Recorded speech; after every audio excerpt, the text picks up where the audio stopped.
Oh, yeah. I just decided to move over here. It's there's a little more shade and it's just a little more pleasant to sit here. Now, these hard drives, yes, I'm somewhat familiar with the partitioning of the hard drive. Yeah. And usually every computer has some extra memory that's not being used. Yes.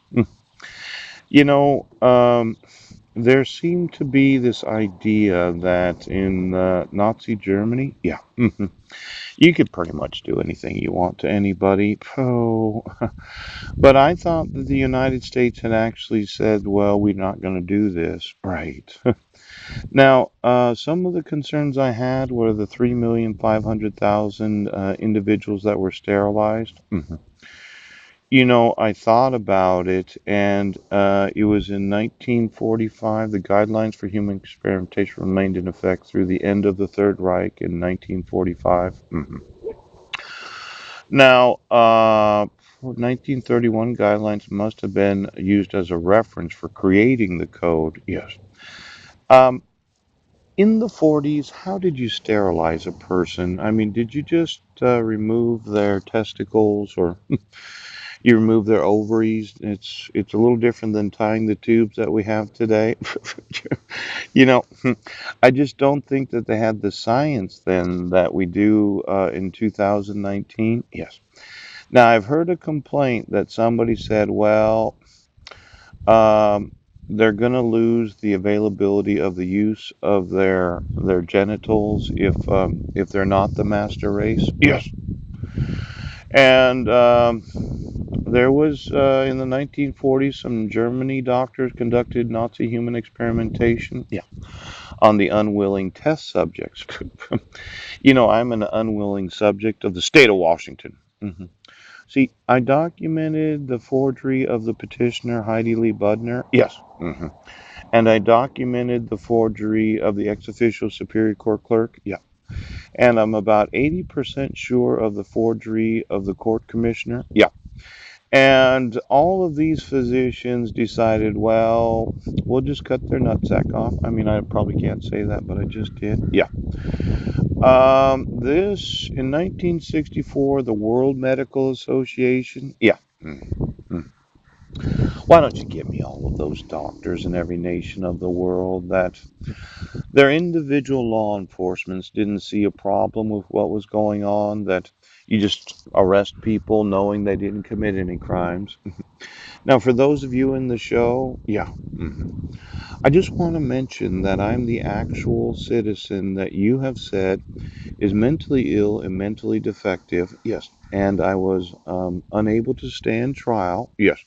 Because I didn't know what day it was. Oh, I didn't know the nature and the cause of the allegations against me. I think I did. In fact, I think I emailed you in November 15th of 2015. Yes. That the petitioner didn't sign the protection order? Yeah. There was no notice or opportunity for me to be heard? Yeah. And it could be that the court commissioner thought that number nine satisfied the due process requirements of law? Yes. But I I didn't really see in the RCWs, right. See, I wasn't arrested in the state of Washington. My record was expunged. Yes. Yes. That you could actually obligate a mental health evaluation and treatment if recommended without an actual arrest. Now, every member of the World Medical Association in every nation of the world, yes. Uh, this whole ethical issue of arresting persons for the knowledge, yes, that they want their civil rights enforced, yes, and a master race have come to find out police officers, think that their genitals are more important than my rights or the ethics of the medical community. Poop. Now, the Institutional Review Board process many IRBs. Yes. Review ethical aspects of clinical research based on the declaration of the Helsinki Code. Yes. Could you get me a copy of that? Now, as I see it here, The press exposed the study. Yes. Now that was the Tuskegee. Yes, a syphilis experiment. I've documented a lot of crime. And I'm kind of thinking that you're using technology to remove the availability of the use of the genitals. Yeah. Now, if I went through each and every oath of office today, let's say I went through Congress, isn't that right? Yeah. And I said, well, do you have to load your orgasms to be able to get an erection? True. Can you use, well, personal experience? Yes. Right hand and left hand. Can you use some sort of technology to enable you to have an orgasm? Yes. Now, it could be an implant, could be a biochip. It could be one of these newfangled, you decide to replace your genitals with somebody else's. Yes. But let's say you didn't have the availability of electricity. I mean, you shut the whole electric grid off. And you said, well, I have to be able to amp myself up to be able to release the orgasm in my testicles. Yes. Without the use of electricity or any other technology, is there the possibility that you can't get an erection?